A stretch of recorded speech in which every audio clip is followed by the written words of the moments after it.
Fear. It's the silent puppeteer pulling our strings, the invisible force shaping our decisions. But what if I told you that fear isn't what you think it is? That it's not some innate, uncontrollable response, but rather a construct of our own making? Today, we're diving deep into the psychology of fear and emotions, uncovering truths that will revolutionize how you perceive your inner world. This isn't just another self-help spiel. It's a paradigm shift that could redefine your entire emotional landscape. Let's start with a fundamental truth. Emotions don't exist in a vacuum. They're not random occurrences or inexplicable phenomena. Every emotion you experience, including fear, is a direct product of your beliefs and definitions about reality. Think about that for a moment. Your fear isn't just happening to you. It's being generated by you, based on what you believe to be true about yourself and the world around you. This realization is both empowering and challenging. It means that your fears aren't arbitrary or beyond your control. They're reflections of your inner belief system, often operating beneath the surface of your conscious awareness. So how do we harness this knowledge? The key lies in reverse engineering your emotional responses. When you feel fear creeping in, instead of trying to suppress or ignore it, ask yourself, what belief am I holding that's creating this fear? This question initiates a process of self-discovery.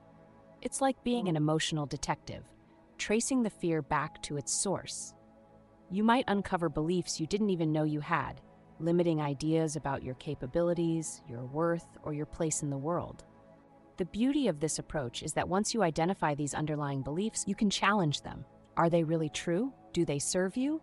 Or are they outdated programming holding you back from your true potential? Here's where it gets interesting. Fear, when approached this way, becomes not an enemy to be vanquished, but a valuable ally in your personal growth. It's like an alarm system, alerting you to misalignments between your core self and your adopted beliefs. Imagine fear as a persistent knock on your door. Instead of trying to drown out the sound, you open the door and welcome it in. Thank you, fear, you might say, for showing me where I need to grow.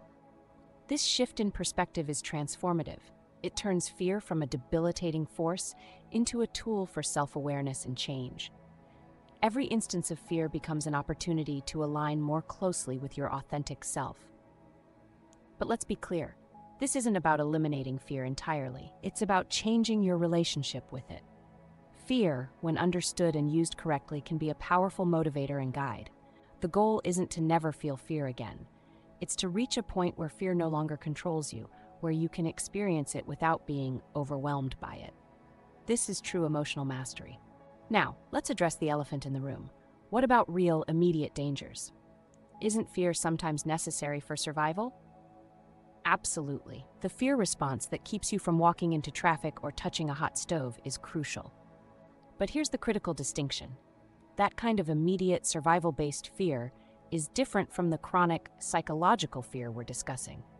One is a brief, instinctive response to genuine danger. The other is a persistent state fueled by our thoughts and beliefs. Understanding this difference is key. It allows you to discern between fear that's serving you and fear that's hindering you. It's about developing emotional intelligence, the ability to recognize, understand, and manage your emotional states.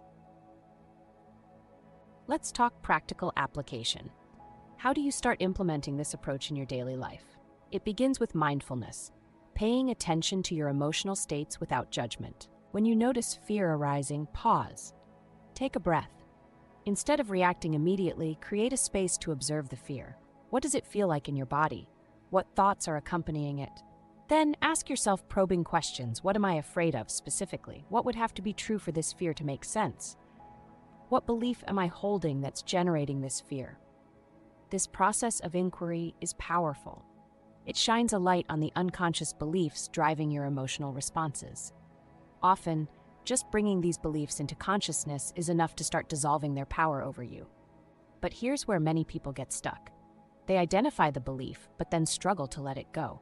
This is where the real work begins, challenging and reframing these deeply ingrained beliefs. One effective technique is to ask yourself, is this belief absolutely true? Can I be 100% certain it's accurate?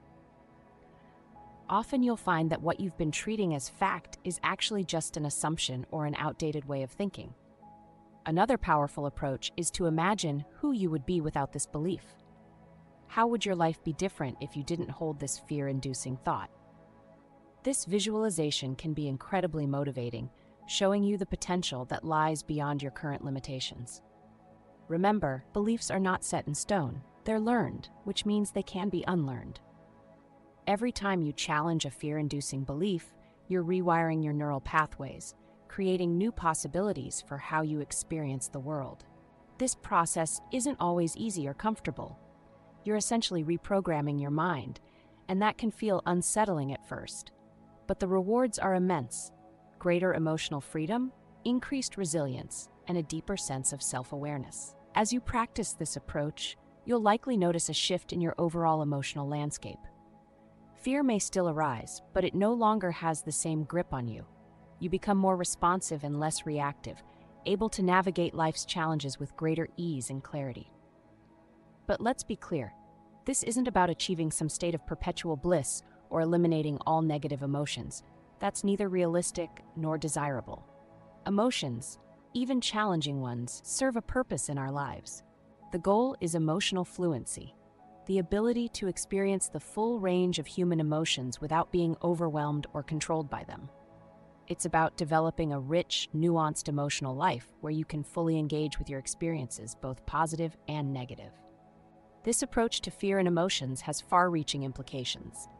It can transform not just your personal life, but also your relationships and your work. When you're no longer driven by unconscious fears, you're free to make choices aligned with your true values and aspirations.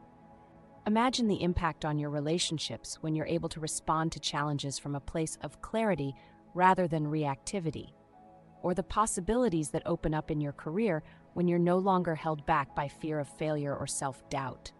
This isn't just personal development, it's a radical reimagining of human potential. It's about reclaiming your power from the unconscious beliefs and fears that have been silently shaping your life. As we wrap up, I want to emphasize that this is a journey, not a destination.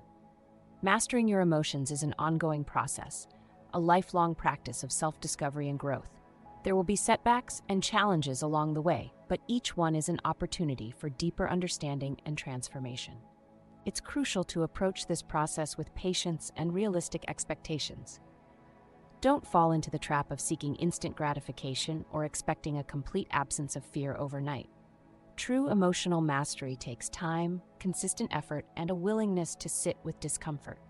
The goal isn't to eliminate fear entirely, but to develop a healthier relationship with it. Remember, quick fixes often lead to disappointment. Embrace the gradual nature of this journey, celebrating small victories along the way. The path we've explored today, of using fear as a guide to uncover and challenge limiting beliefs, is just one aspect of emotional mastery. There's so much more to explore in the vast landscape of human psychology and personal development, but this approach provides a powerful starting point. It gives you a concrete way to engage with your fears and emotions, to turn them from obstacles into opportunities for growth. As you move forward, remember, your emotions are not your masters. They're messengers providing valuable information about your inner world. Learn to listen to them, understand them, and use them as tools for personal evolution. The journey of emotional mastery is one of the most rewarding paths you can embark on. It's a journey that leads not just to greater peace and fulfillment, but to a more authentic, empowered way of being in the world. So I challenge you, the next time fear arises, don't run from it. Don't fight it. Instead, welcome it as a teacher. Ask what it's trying to show you about yourself. Use it as a catalyst for growth and self-discovery. You have the power to reshape your relationship with fear, to transform it from a limitation into a source of insight and personal power. The choice is yours. Will you take the first step? If this video resonated with you, share it with someone who might benefit. Your journey of emotional mastery could inspire others to begin theirs. Leave a comment with your thoughts or experiences. Let's continue this important conversation.